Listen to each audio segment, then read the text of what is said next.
itu sudah menunjukkan bahwa yang dibagi hasilkan itu adalah ar-ribhu atau laba. Jadi bukan pendapatan kotor.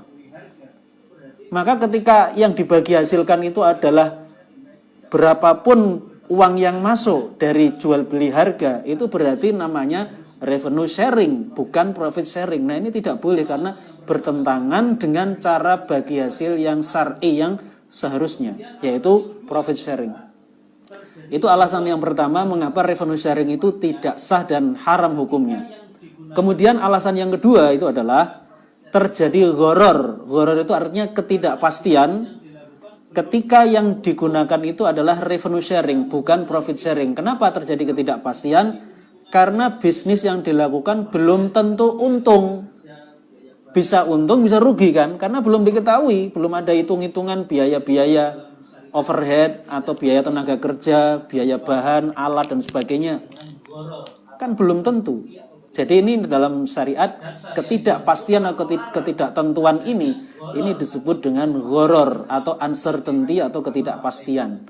Dan syariat Islam itu telah melarang adanya gharar atau ketidakpastian di dalam berbagai akad muamalah, baik jual beli, dalam ijarah, dalam syirkah dan sebagainya. Jadi itulah dua alasan mengapa revenue sharing itu tidak dibolehkan. Jadi kalau ada syirkah, begitu ada penjualan langsung dan sebagainya itu tidak boleh. Jadi itulah dua alasan mengapa revenue sharing itu tidak dibolehkan. Jadi kalau ada syirkah, begitu ada penjualan langsung dan sebagainya itu tidak boleh. Jadi itulah dua alasan mengapa revenue sharing itu tidak dibolehkan. Jadi kalau ada syirkah, begitu ada penjualan langsung dan sebagainya. Jadi itulah dua alasan mengapa revenue sharing itu tidak dibolehkan. Jadi kalau ada syirkah, begitu ada penjualan langsung sebagainya. Jadi itulah dua alasan mengapa revenue sharing itu tidak dibolehkan. Jadi kalau ada syirkah, begitu ada penjualan langsung sebagainya. Jadi itulah dua alasan mengapa revenue sharing itu tidak dibolehkan. Jadi kalau ada syirkah, begitu ada penjualan langsung sebagainya. Jadi kalau dalam hukum syariah itu ada sebab yang ini kalau ada akan menimbulkan akibat-akibat hukum. Jadi sebab untuk terjadinya pembagian hasil ya ketika terjadi ar-ribhu, ketika terjadi profit. Nah, ketika sudah ada profit, maka barulah dilakukan profit sharing atau bagi hasil. Berarti kalau belum muncul profit itu belum ada sebab bagi terjadinya bagi hasil.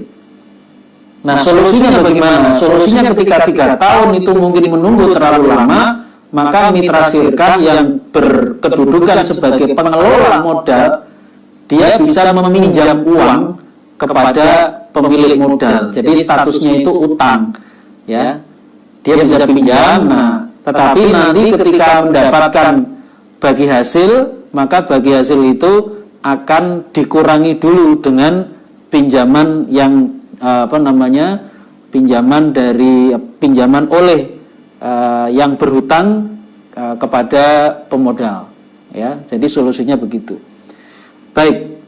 Berikutnya yang kelima dari Suliman Kangian. Suliman Kangian bertanya, tanya Ustadz, apakah syirkah mudharabah di bank syariah saat ini apakah sesuai dengan syariah? Syukron. Nah, jawaban saya begini, syirkah mudharabah di bank syariah saat ini hukumnya tidak sah atau haram, atau setidak-tidaknya meragukan atau syubhat secara syariah. Apa alasannya? Saya punya 2 alasan. Alasan yang pertama adalah bank syariah itu telah menjamin simpanan nasabahnya, termasuk simpanan nasabah yang menggunakan rekening dengan nama mudharabah. Itu disimpan oleh nasabah, tetapi bank syariah itu melakukan memberikan jaminan. Jaminan itu artinya apa? Ketika nanti misalnya terjadi kerugian, maka bank itu menjamin bahwa uang dari nasabah itu tetap utuh, tidak hilang atau tidak berkurang. Jadi namanya program penjaminan simpanan. Nah, ini kelihatannya bagus bahwa bank syariah itu memberikan jaminan kepada nasabahnya bahwa jaminan-jaminan itu ketika misalnya bisnis yang dilakukan oleh bank syariah itu rugi, jaminan itu dijamin, uang yang disetorkan itu dijamin oleh bank syariah, ini dijamin pokoknya nanti kalau terjadi kerugian nanti akan tetap utuh.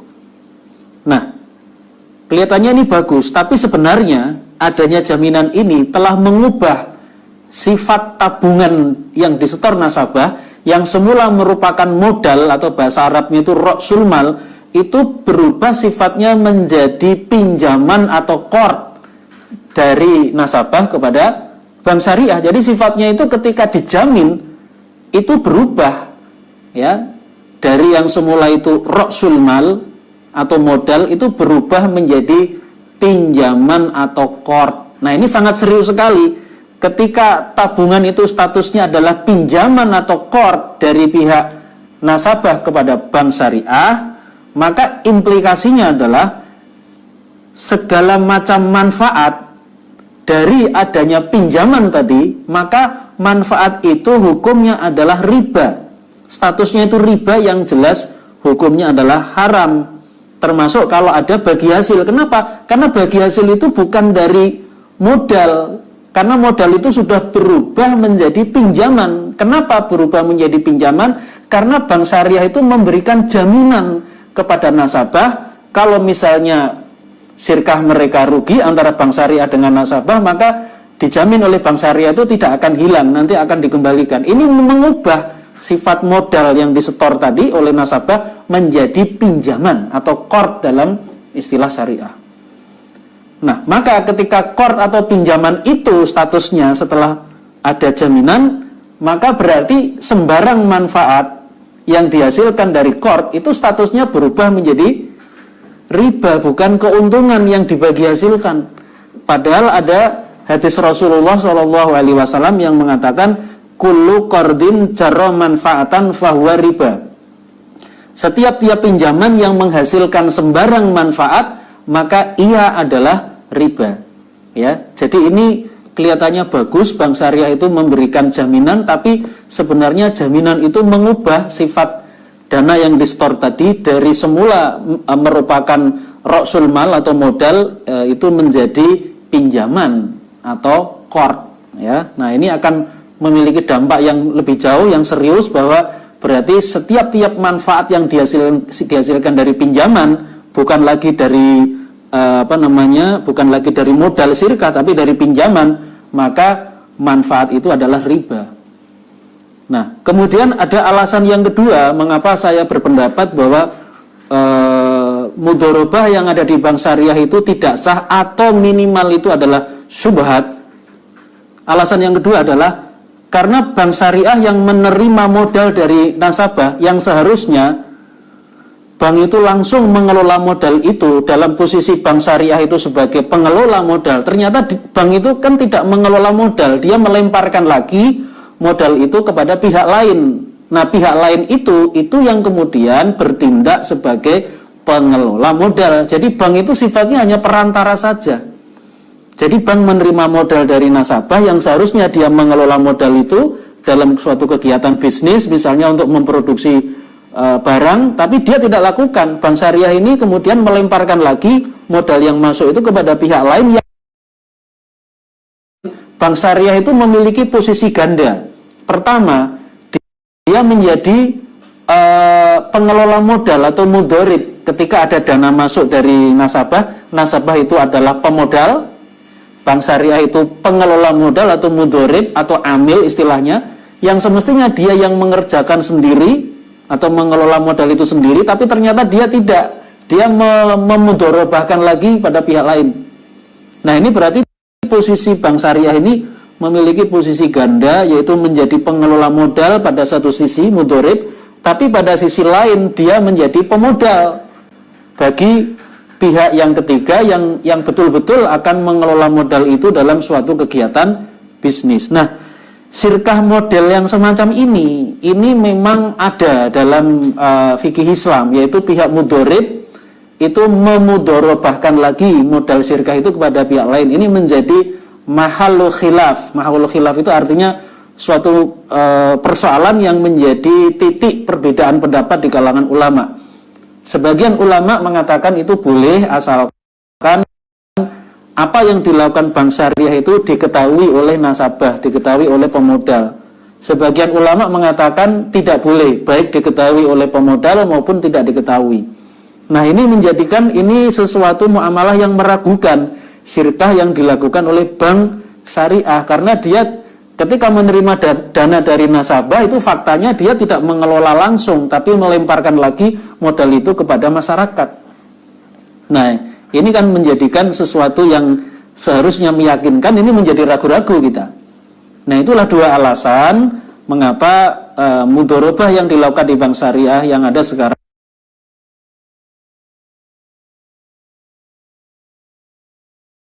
atau tidak jelas. Baik, itu jawaban saya untuk pertanyaan yang kelima.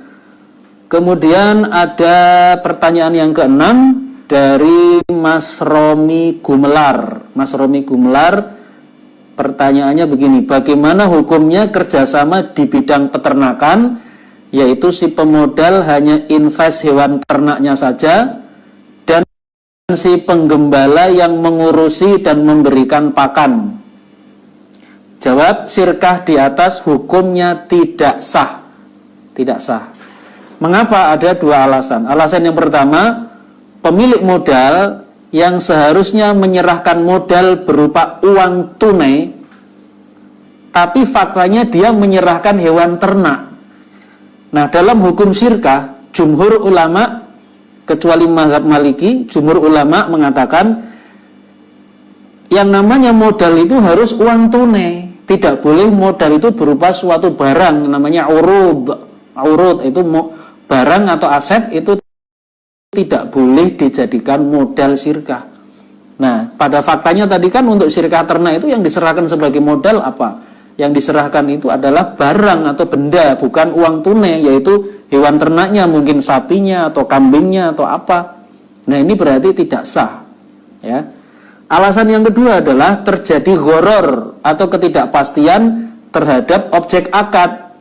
Objek akadnya apa? Yaitu anak hewan ternak yang di masa yang akan datang itu akan dilahirkan oleh induk ternak.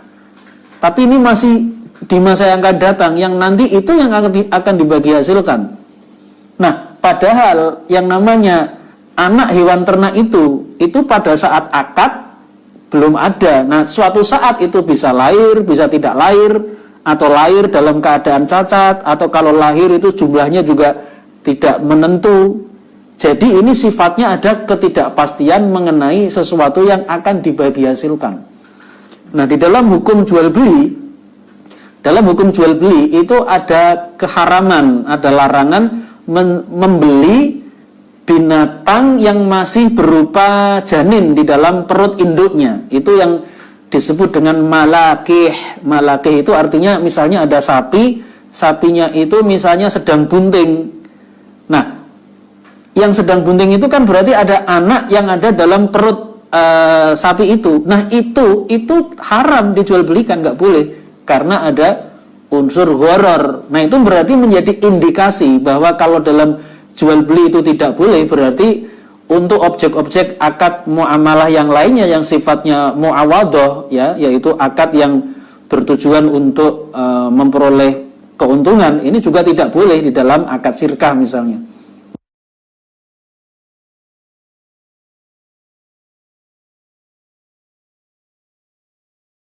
Nah, hewan itu masih berupa janin yang ada di dalam perut induknya, itu haram dijual belikan.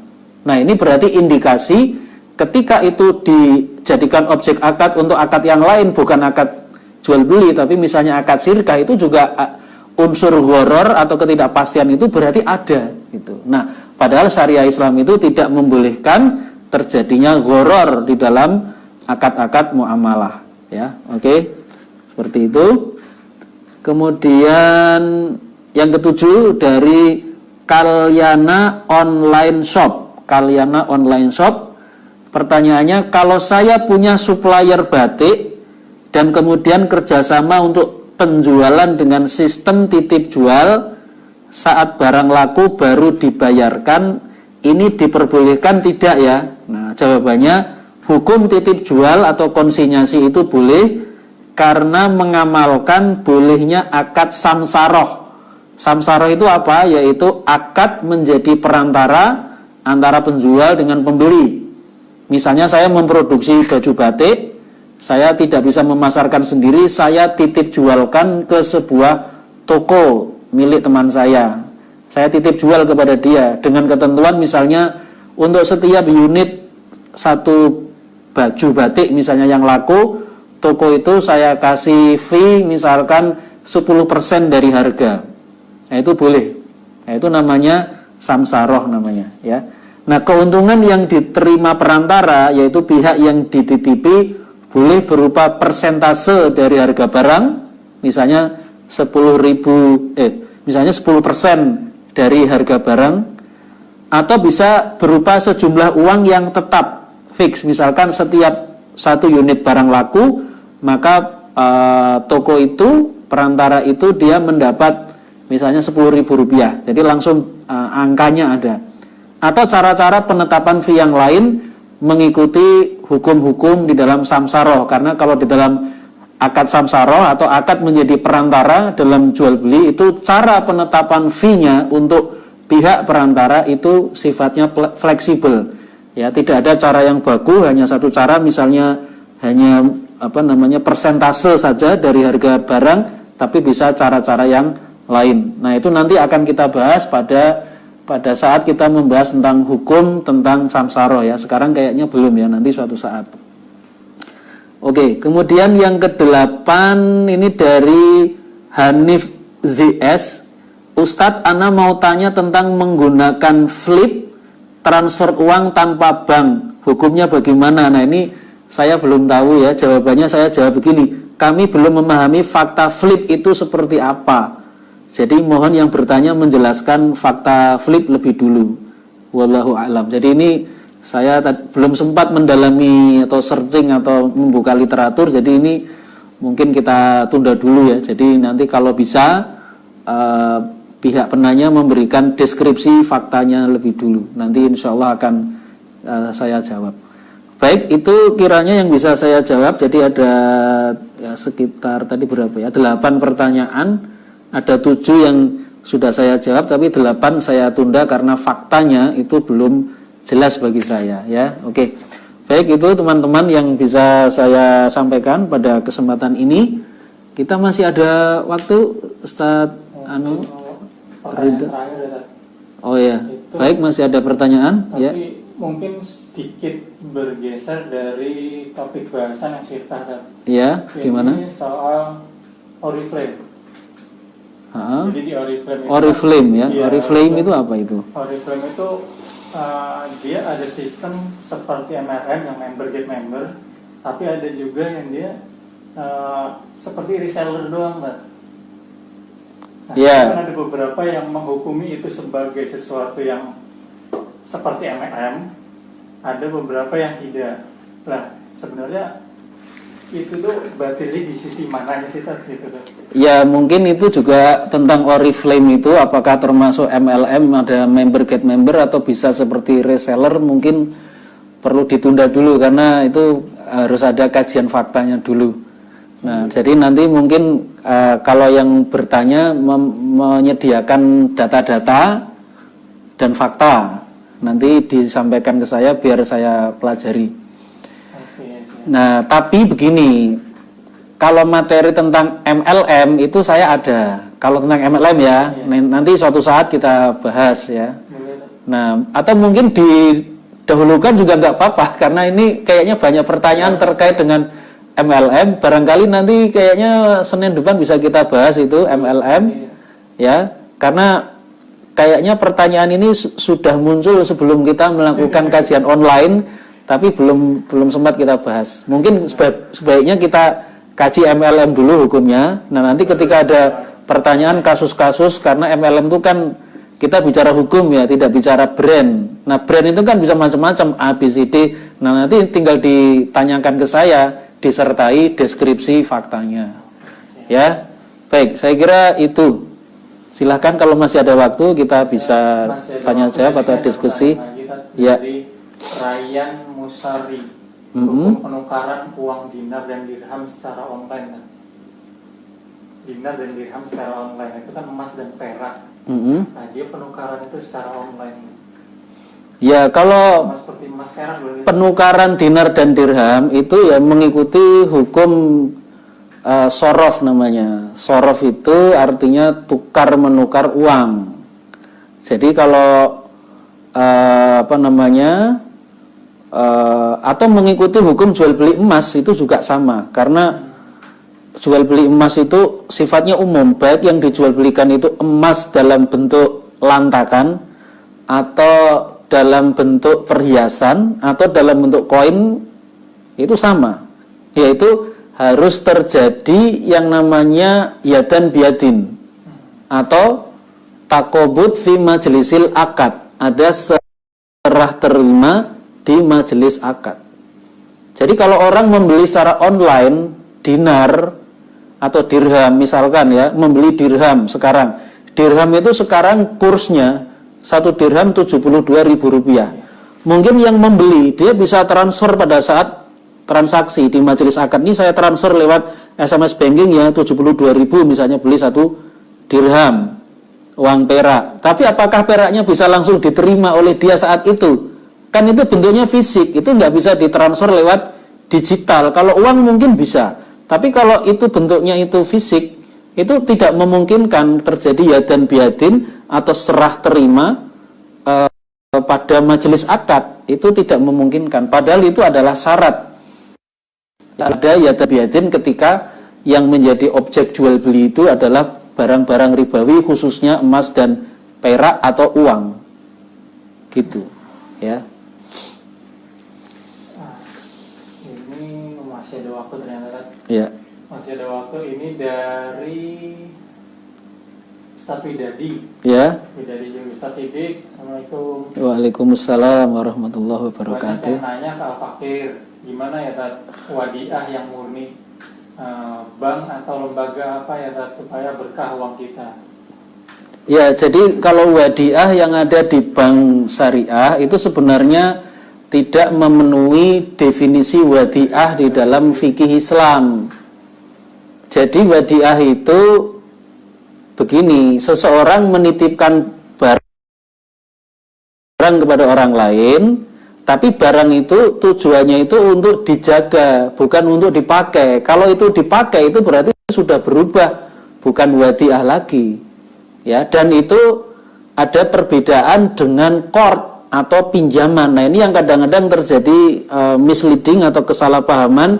Kita mengira ketika kita memasukkan uang ke bank syariah yang mempunyai akun, kita misalnya punya rekening wadiah, kita menganggap itu wadiah. Ya, padahal sebenarnya itu adalah qard atau pinjaman. Kita itu memberikan pinjaman sebenarnya, bukan wadiah. Nah, sedikit mungkin saya jelaskan perbedaan antara qard, pinjaman dengan wadiah. Itu ada perbedaannya supaya kita bisa menilai apakah ketika kita punya akun atau punya rekening wadiah di bank syariah tertentu itu memenuhi kriteria wadiah. Jadi ada beberapa perbedaan, paling tidak ini 3 yang penting kita ketahui antara qard dengan wadiah atau titipan, ya. Perbedaan pertama itu adalah dari segi terjadi perpindahan kepemilikan atau tidak. Kalau akad qard atau pinjaman itu terjadi perpindahan kepemilikan. Ketika misalnya saya memberikan pinjaman uang pada seseorang, maka uang itu menjadi milik dia. Nah, ini beda dengan titipan atau wadiah. Ketika saya menitipkan sesuatu barang kepada orang lain, misalnya sandal di petugas masjid, biasanya kan di masjid kan ada tempat penitipan sandal. Ketika saya menitipkan sandal itu tidak ada perpindahan kepemilikan, itu tidak jadi milik dia yang dititipi, tapi tetap milik saya. Nah, itu perbedaan yang pertama. Perbedaan yang kedua adalah dari segi boleh tidaknya memanfaatkan barang itu atau objek muamalah itu. Kalau dalam qard, ketika saya misalnya memberikan pinjaman uang 1 juta kepada pihak lain, maka pihak lain itu boleh memanfaatkan uang itu, tidak disimpan gitu ya, dijaga itu tidak. Tapi kalau yang namanya titipan atau wadiah, ketika saya menitipkan suatu barang kepada pihak yang dititipi, itu tidak boleh dia manfaatkan, tetapi dia wajib menjaga atau memelihara barang itu. Jadi misalnya saya menitipkan sandal di tempat penitipan sandal di masjid, biasanya kalau Jumatan yang laki-laki itu ada biasanya kalau masjidnya besar ya.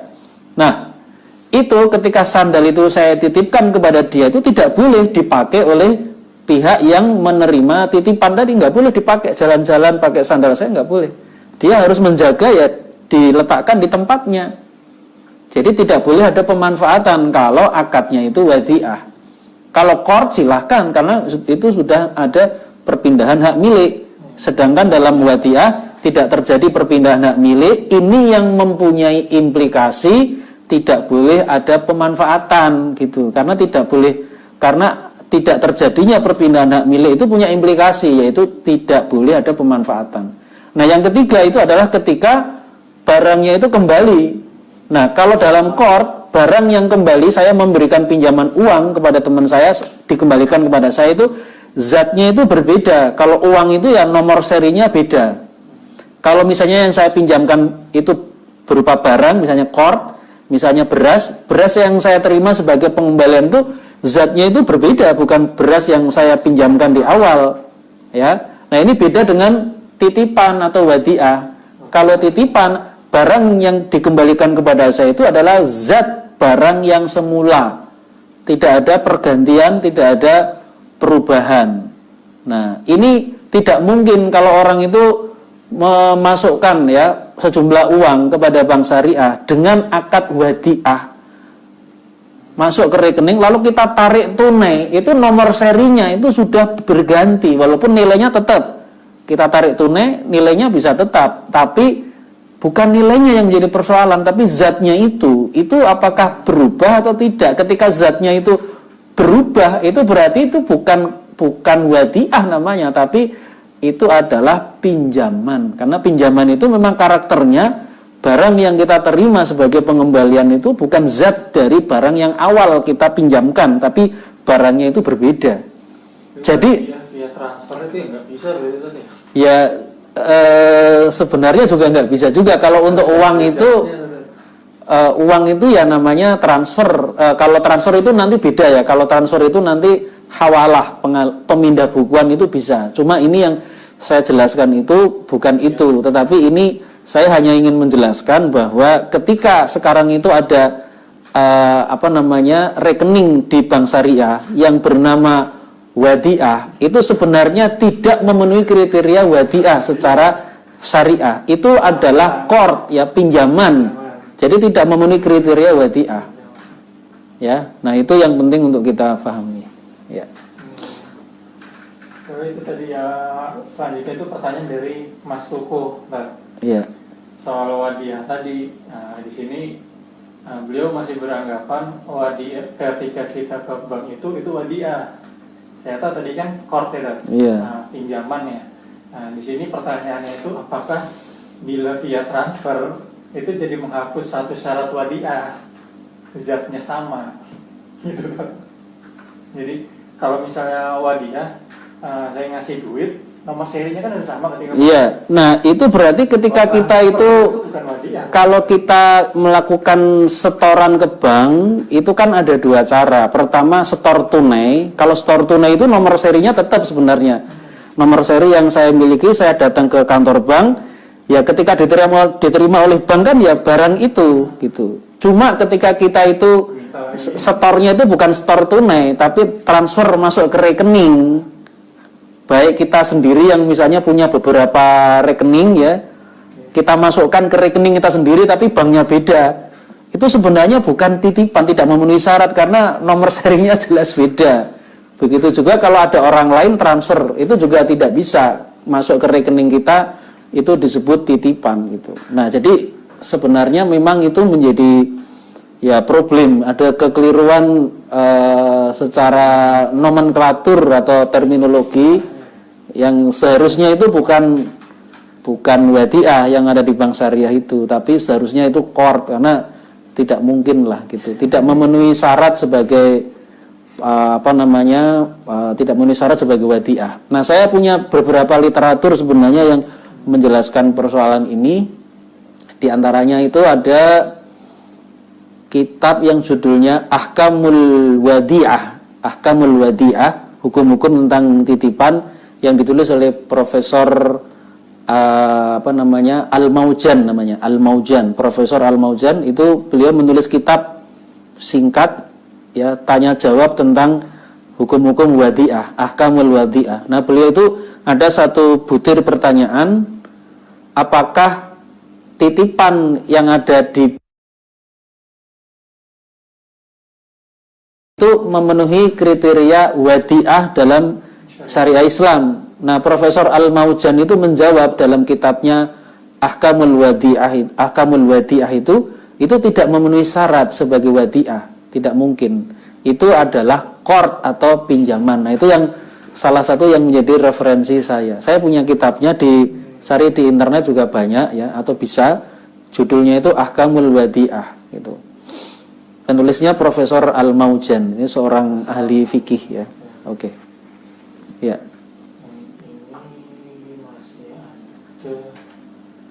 Ini belok lagi bahasanya, tapi persoalan zakat.